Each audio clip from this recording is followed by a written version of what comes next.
Merci aux témoignages très forts ce matin qu'on a entendus de la part des victimes ou représentants également d'associations de victimes, parce que c'est à partir de ces mots-là qu'on peut construire quelque chose. On parlait de solitude, il me semble que ce matin nous n'avons pas été seuls. Nous sommes ensemble, un petit groupe, mais quand même suffisamment nombreux pour faire bouger les lois, l'évolution, et peut-être un jour créer un vrai choc sociétal qui permette effectivement de parler d'indemnisation de manière sereine et sans que le débat soit hystérisé sur les médias ou ailleurs, et que c'est quelque chose qui puisse devenir finalement, comme on gère aujourd'hui, on mutualise le risque des accidents automobiles, le fait qu'il y ait des aléas thérapeutiques, voire des fautes, en tout cas des blessés, à côté de l'innovation thérapeutique, soit quelque chose qui soit intégralement et sereinement et rapidement pris en charge. C'est vrai que pour moi, j'ai été absolument sidérée, en réalité, après avoir lancé l'alerte sur le Mediator. Je pensais très honnêtement, ça va vous faire rire, parce que nous étions en 2010, que moi, la question était réglée. C'est-à-dire que il y avait eu quand même des reconnaissances très fortes de l'imputabilité, du bilan humain très lourd lié à l'utilisation du Mediator, de dérapage, de négligence, et voire de faute. Ce sera l'objet d'un procès pénal, je ne sais pas si on le verra un jour. Et je pensais que c'était réglé, c'est-à-dire qu'on était capable et armé pour faire face à la détresse des victimes rapidement, à leur détresse morale, à tous leurs besoins, de reconnaissance également. Et puis là, ça a été effectivement, je me suis rendu compte qu'il y avait derrière cette violence physique infligée à des patients, et dans le cas du Mediator qui était de plus évitable, hein, c'était aussi du DES par exemple, il y avait en réalité une deuxième violence insupportable qui allait succéder à ce premier choc pour les victimes et qui allait durer des années et des années, puisque 5 ans après le lancement de l'alerte du Mediator, nous sommes encore dans des procédures d'indemnisation lourdes et parfois très très douloureuses pour les victimes, et je ne parle pas des dizaines d'années maintenant pour certaines victimes du DES et ce que ça représente. Alors, je vais dire juste deux choses encore. En tant que médecin, une des choses qui m'a beaucoup sidérée dans justement cet événement 2010, les victimes, en fait, on n'est pas prêt pour les prendre en charge, et ça ne va pas bien se passer, à moins de se battre férocement dossier par dossier. En tant que médecin, j'ai eu la stupéfaction de m'apercevoir que, à nouveau, donc, on est dans un dommage sanitaire, ça va passer par une expertise, donc par des médecins. Et là, tout à coup, je n'ai plus du tout reconnu la médecine que je pensais comprendre, connaître. C'est-à-dire que pour administrer un médicament à un patient, le médecin construit un écheveau d'hypothèses qui vont aboutir à une forte probabilité de diagnostic ou à une forte probabilité de prévention du risque. Et sur cette construction de probabilité, mais qui peut être parfois bien incertaine malgré tout, il va y avoir l'administration d'un médicament, ça va aboutir à une sanction thérapeutique, et ça ne pose de problème à personne. En tout cas, c'est comme ça qu'on apprend la médecine.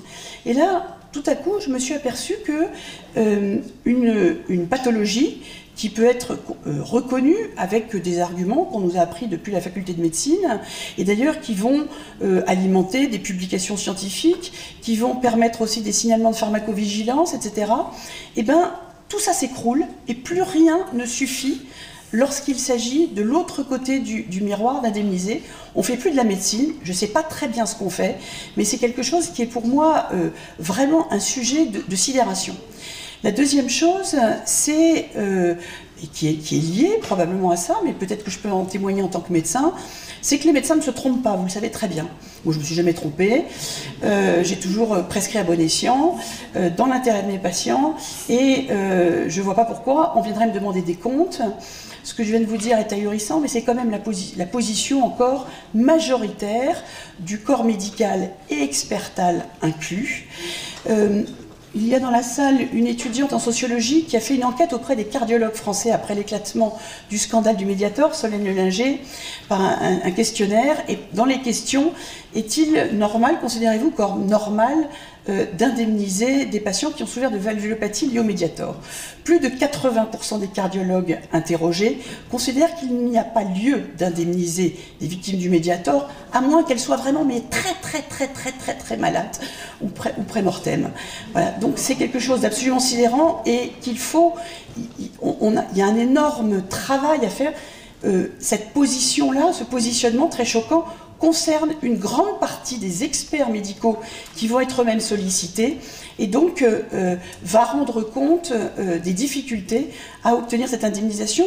Ça part aussi d'un constat de blocage encore sociétal d'un corps très puissant qui est le corps médical face à ces emmerdeurs de victimes qui ont le culot de venir dire bah, moi ça s'est pas très bien passé et j'ai besoin qu'on m'indemnise. Le problème de l'expertise, tout le monde le connaît, il est très hétérogène, c'est le gros lot, ou c'est la loterie, ou c'est surtout le désespoir, l'injustice et le fait que des victimes sont déboutées de manière à l'évidence extraordinairement choquante. Et dans ce maelstrom, maintenant, ce serait vraiment s'avancer que d'annoncer à une victime que, compte tenu de la solidité de son dossier, on est certain d'aboutir à une indemnisation de tous les préjudices. Donc il y a un questionnement autour de l'expertise, elle va passer par un questionnement du corps médical, elle passe aussi par la mutualisation de l'expertise. Et là, je me tourne vers Eric Rance parce que nous avons effectivement une expérience commune. Alors, pour résumer l'affaire du Mediator, on a exploré toutes les voies possibles. La voie pénale, pour quand ? Pour combien de patients c'est vraiment une question terrible. Et en tout cas, ça n'est probablement pas le temps des victimes pour beaucoup d'entre elles. Alors peut-être pour la justice ou pour l'idée qu'on se fait de la justice, je ne sais pas, ce sera l'avenir qui nous le dira. Il y a la voie civile, on en a très longuement parlé, je ne vais pas revenir dessus, sauf pour insister sur l'hétérogénéité absolue des expertises médicales et qui, pour un même dossier, vont aboutir devant une juridiction à un déboutage en règle et aux frais du patient et parfois des indemnisations très substantielles pour les mêmes types de dossiers qui peuvent aller à 200, 300 000 euros, etc. Donc il y a quelque chose qui est totalement anormal et qu'on ne peut pas résoudre comme ça. Et ce sera également un problème posé sur le principe d'action de groupe, puisque derrière, on a dit, il y aura à nouveau ce barrage de l'expertise médicale et des questionnements de cette expertise. Alors ça tourne autour de la mutualisation, ça tourne autour de la réflexion sur ce fameux lien de causalité, sur l'utilisation effectivement d'un ensemble d'arguments certains très classiques de chronologie, mais aussi épidémiologiques. On avance dans la connaissance de l'épidémio, dans les possibilités d'exploration de ces liens épidémiologiques, et il faudra bien que chacun se mette au diapason pour utiliser de la même façon et de façon cohérente tous ces indices.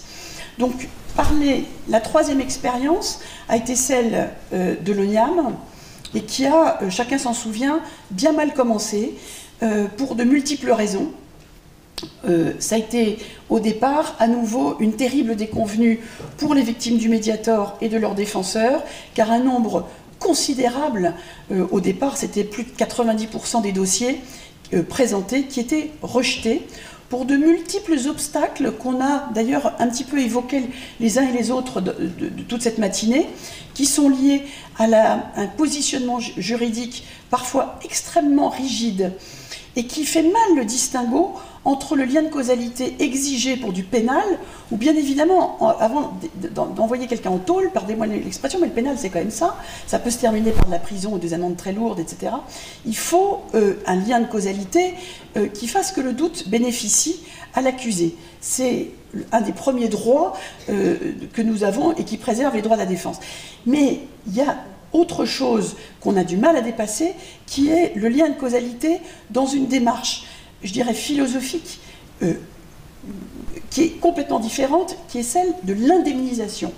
Où là, alors, qui va payer? Tout dépend bien évidemment du responsable désigné, etc. Mais la démarche indemnitaire, elle doit aboutir d'une certaine façon, sans trop bousculer le droit français, à ce qu'effectivement, il y ait sur une concordance d'indices suffisante le fait que le doute bénéficie à la victime et le fait que ce soit éventuellement une inversion de la charge de la preuve qui, d'une certaine façon, opère dans ces processus-là, et que ça soit résolu malgré tout de manière sereine, en séparant ce qui va relever effectivement d'une responsabilité pénale ou d'une responsabilité indemnitaire. Alors, la responsabilité indemnitaire, sur qui doit-elle reposer? Donc l'expérience aujourd'hui avec l'ONIAM devient maintenant, je dirais aujourd'hui, le seul moyen solide pour des victimes du Mediator, et ça depuis maintenant plus d'1 an et demi, et je dois rendre hommage entre autres au nouveau magistrat, mais aussi à mon voisin Eric Rance, qui a effectivement saisi cette question-là sur tous les fronts, parce qu'il concernait aussi bien les fronts juridiques que l'organisation, la posture vis-à-vis de cette expertise. Et donc, depuis 1 an et demi, le dernier communiqué de l'ONIAM, extrêmement encourageant, a salué le fait qu'il y avait aujourd'hui plus de 1000 patients plaignants du Mediator qui se voyaient proposer une offre favorable, et que surtout l'évolution du pourcentage fait qu'on arrive vers ce que j'appelle de mes voeux un processus indemnitaire qui ne fait pas n'importe quoi, mais qui, sur des présomptions assez importantes, va permettre aux patients d'être indemnisés, et deuxième enjeu, d'être indemnisés correctement. Parce que ce n'est pas une aumône que demandent des victimes qui sont dans la détresse morale et matérielle, parfois terrible, c'est bien évidemment une vraie réparation. Et on en a parlé tout à l'heure, les écarts avec ce qui peut être proposé après un long chemin pavé d'embûches au civil doivent être resserrés pour qu'il n'y ait pas trop de disparité entre l'une ou l'autre. Et donc, cette espèce de classe action expérimentale, finalement, qui a été mise en place avec le Mediator, la loi dont vous a parlé Eric Rance de juillet 2011, finalement répondait à un certain nombre d'impossibilités de mettre en place une classe action. Ça a été le cas, et je tiens à préciser, je réponds aussi à un témoignage ce matin. Une de mes obsessions, et je pense qu'elle est partagée par tous ceux qui s'occupent de cette indemnisation du Mediator, Eric Rance, le directeur juridique de l'ONIAM qui est présent aussi, Philippe Tréguier, les magistrats, c'est que le Mediator n'est pas un convoi privilégié, couvert de privilèges et de passe-droit. C'est pas ça le Mediator, ça doit être la locomotive qui va tirer avec elle et bousculer la jurisprudence de demain. Et je crois que c'est bien dans ce sens-là que tous les acteurs aujourd'hui engagés autour de cette affaire du Mediator se battent. Ça n'est pas seulement pour les victimes du Mediator, c'est pour l'ensemble des victimes d'accidents médicaux. Et dans ce qui a été proposé, je reviens, j'en finis là avec la proposition, bien sûr, de Laurent Bloch, qui a été, je crois, présentée de façon parfaitement lumineuse. On se demande pourquoi ce n'est pas le cas depuis maintenant fort longtemps, d'une mutualisation, d'un fonds d'indemnisation, d'une gestion cohérente, à la fois d'un guichet qui soit capable de recueillir ces plaintes, monté éventuellement, bien sûr, par des associations.